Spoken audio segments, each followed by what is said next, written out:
Hello everyone. हर parents का एक सवाल होता है कि मेरे बच्चे को कब कितना कैसे मोबाइल दिखाना चाहिए या स्क्रीन टाइम कब दे सकते हैं। मेरा बच्चा 1 साल का है, उसको कितना स्क्रीन टाइम देना है। मेरे बच्चा 5 साल का है या 10 साल का है, इसको कितने स्क्रीन टाइम देना। तो मैं डॉक्टर अभिषेक अग्रवाल MD पीडियाट्रिक्स आज मैं बताने जा रहा हूँ कि हमारे IAP और AAP गाइडलाइन के हिसाब से कितने स्क्रीन टाइम कितने साल के बच्चों को रिकमेंडेड है। पहले पेरेंट्स, स्क्रीन टाइम क्या होता है? एनीथिंग जो डिजिटल है, मोबाइल, फ़ोन, लैपटॉप, टीवी, सब कुछ को जो होता है टाइमिंग, उसको स्क्रीन टाइम कहते हैं। अब हम लोग बात करते हैं रिकमेंडेशन क्या है। सो IAP गाइडलाइन और अमेरिकन एसोसिएशन ऑफ पीडियाट्रिक के गाइडलाइन के हिसाब से 0 से 2 ईयर ऑफ द एज तक बच्चों के लिए 0 स्क्रीन टाइम है। हमें कोई स्क्रीन टाइम नहीं देना है। कभी कभी हम लोग वीडियो कॉल फैमिली के साथ कर सकते हैं और उससे ज़्यादा नो स्क्रीन टाइम।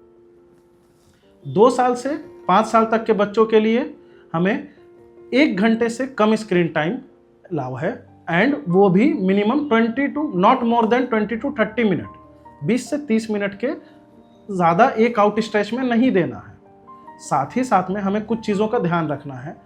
उस स्क्रीन टाइम में एजुकेशनल या फन कंटेंट होना चाहिए, अंडर सुपरविज़न होना चाहिए, और कभी भी सोने के 1 घंटे पहले, खाना खाने के टाइम या ड्राइव करने के टाइम पे स्क्रीन टाइम का नहीं देना है। साथ ही साथ में हमें यह ध्यान रखना है कि मिनिमम 3 आवर का आउटडोर गेम बच्चा खेले और साथ ही साथ एक अच्छा गुड क्वालिटी ऑफ स्लीप ले।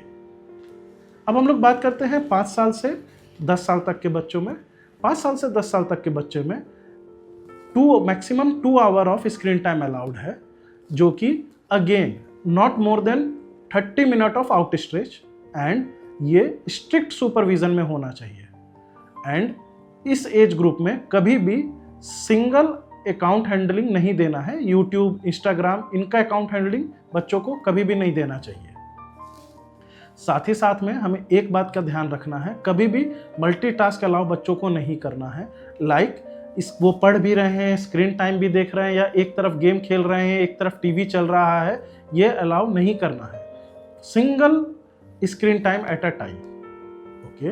एंड पेरेंट्स को एक चीज़ और ध्यान रखनी है कि बच्चे का कंटेंट में वायलेंट या फिर जो है बहुत ज़्यादा वल्गरिटी एड ऑन ना हो।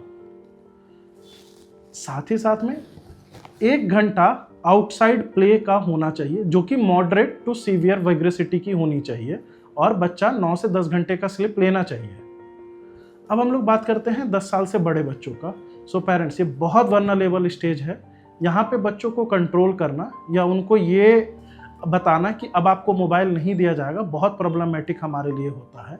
सो इसलिए इस एज ग्रुप में हमें ज़्यादा फोकस करना है कि हम लोग कैसे बच्चों को सिखा सकें कि उनको मोबाइल यूज़ कैसे करना है। सो हम लोग उनको सिखाते हैं स्क्रीन टाइम का एडवांटेज एंड डिसएडवांटेज।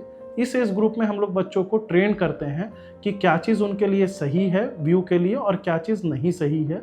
साथ ही साथ में हमें कभी भी पर्सनल टाइम नहीं देना है बच्चों को for screen time. Ask them कि वो एक हॉल या एक कॉमन रूम में या तो टीवी में या फिर मोबाइल से स्क्रीन व्यू करके टीवी में उस चीज़ को देखा जाए, under guidance of the parents. ज़्यादा से ज़्यादा जब भी स्टडी टाइम देना है, मॉर्निंग आवर में या आफ्टरनून आवर में देना है। इवनिंग आवर में अवॉइड करना है स्क्रीन टाइम को। एंड यहाँ पे भी आउटडोर गेम का पूरा अच्छे से ध्यान रखना है। अगर इससे बाद आपको किसी क्वेश्चन में डाउट हो तो आप मुझे DM कर सकते हैं या नीचे दिए गए नंबर पे कांटेक्ट कर सकते हैं, है ना। मैं कोशिश करूँगा नेक्स्ट वीडियो में आपके डाउट को क्लियर करने का। Thank you.